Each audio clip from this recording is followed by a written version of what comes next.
short stay, but stay nevertheless.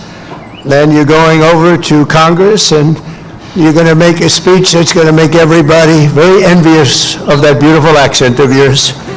Very elegant. He's a very elegant man. Here in the shadows of monuments to George Washington, Thomas Jefferson, honoring the British King might seem an ironic beginning to our celebration of 250 years of American independence. But in fact, no tribute could be more appropriate.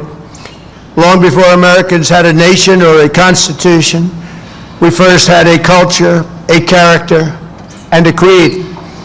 Before we ever proclaimed our independence, Americans carried within us the rarest of gifts, moral courage, and it came from a small but mighty kingdom from across the sea. For nearly 2 centuries before the Revolution, this land was settled and forged by men, women, who bore in their souls the blood and noble spirit of the British. Here on a wild and untamed continent, they set loose the ancient English love of liberty and the Great Britain's distinctive sense of glory, destiny, and pride. And that's what it is, glory, destiny, and pride.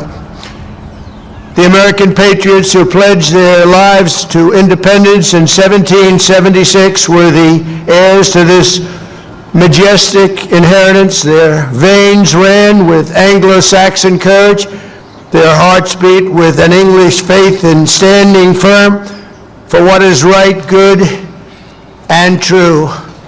In recent years, we've often heard it said that America is merely an idea, but the cause of freedom did not simply appear as an intellectual invention of 1776. The American founding was the culmination of hundreds of years of thought, struggle, sweat, blood, and sacrifice on both sides of the Atlantic.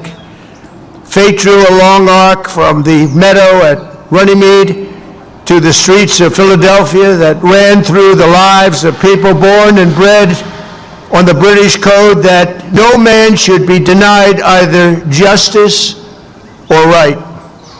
American patriots today can sing, "My country, 'tis of thee, sweet land of liberty," only because our colonial ancestors first sang, "God save the King." We see today a living symbol of this centuries-old bond, just a few dozen feet to the left where I stand. There, Her late Majesty, Queen Elizabeth, an incredible woman who I had the privilege of getting to know.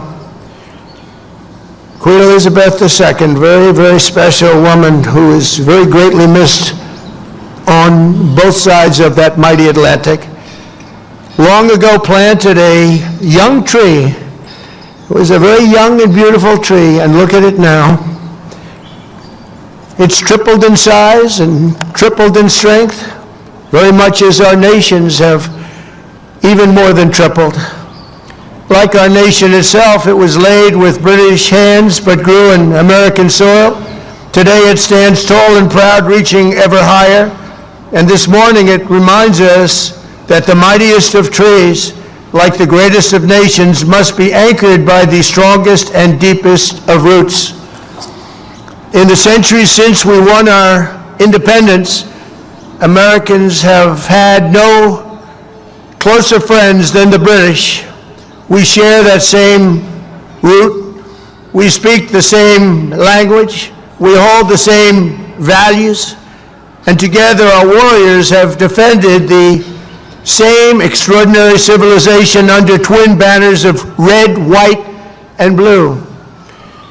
My wonderful mother, Mary MacLeod. Mary MacLeod was born in Stornoway, Scotland, the Hebrides, and that's what they call very serious Scotland. There's no question about it. Some places they say, well, it wasn't really Scotland. The Hebrides, that's real serious Scotland. That's where they had their greatest of warriors, their greatest of warriors. She came to America at 19, met my incredible father. We loved him so much. We all loved him. We loved her. We loved him. Temu.